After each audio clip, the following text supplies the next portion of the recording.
The Blood of Solomon. Written by James E. Wisher. Narrated by Joe Hempel. Chapter 1. Daisuke Kugo let out a long groan and stretched. The flight from Switzerland to Japan was a long, miserable one, even if you went first class. It would have been so much easier to just shadow walk, but magical entry was strictly forbidden in Japan, and he didn't want to get off on the wrong foot after 10 years away. At least there was no rule against keeping your luggage in an extra-dimensional space, so he was free to skip baggage claim. The bathroom, however, wouldn't wait. Merging with the flow of people streaming away from the arrival gates, he made the short walk to the men's room and ducked inside. It was packed, but after a short wait, he had his turn, then went to the nearest free sink. As he washed his hands, he noticed a middle-aged man wearing an ill-fitting suit staring at his right arm. Covered from fingers to elbow in ugly, blotchy burn scars, it certainly wasn't an attractive sight. He usually wore thin leather gauntlets that hid it, but airport security required the gloves be removed. Unable to stand it any longer, Daisuke snapped. "What?" "Nothing. Sorry." The curious fellow offered a little bow and hurried away, hands still dripping. Daisuke's outburst had drawn even more eyes his way. No matter the circumstances, you simply didn't make a scene. It was rude, and being rude in public was a grave breach of etiquette. All the old lessons were coming back, and he hated each and every one of them.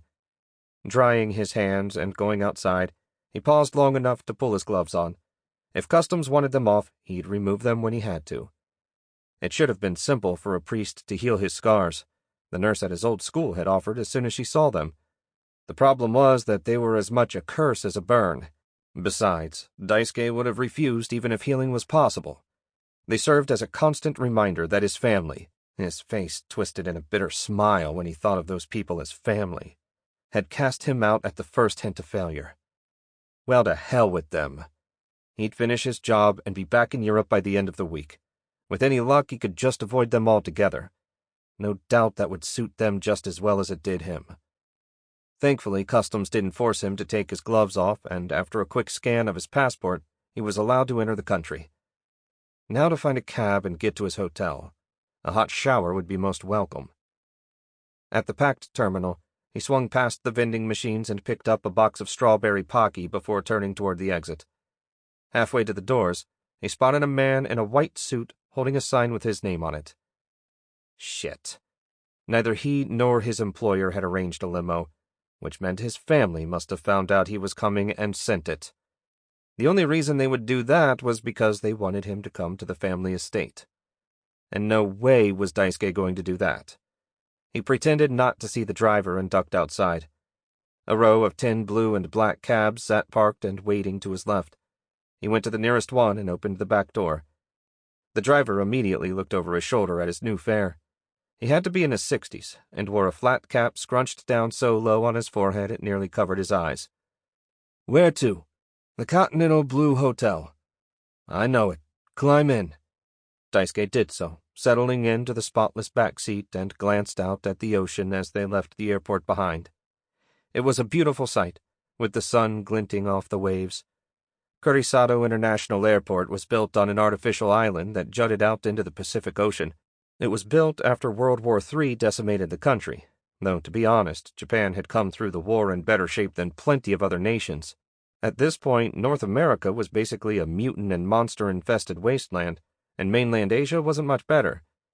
Of course, the war happened long before Daisuke's time, 200 years before, as a matter of fact.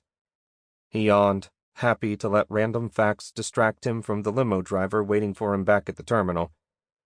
"Where are you from, kid?" the cabbie asked. Japanese cabbies weren't exactly known for being chatty, but it seemed he'd found an exception. "Here, by way of Switzerland. You?"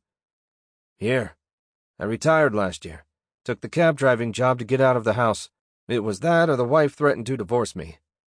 Daisuke dutifully chuckled at the lame joke and offered a silent prayer to any listening archangel that the driver would be satisfied. "What brings you to town?" "Business."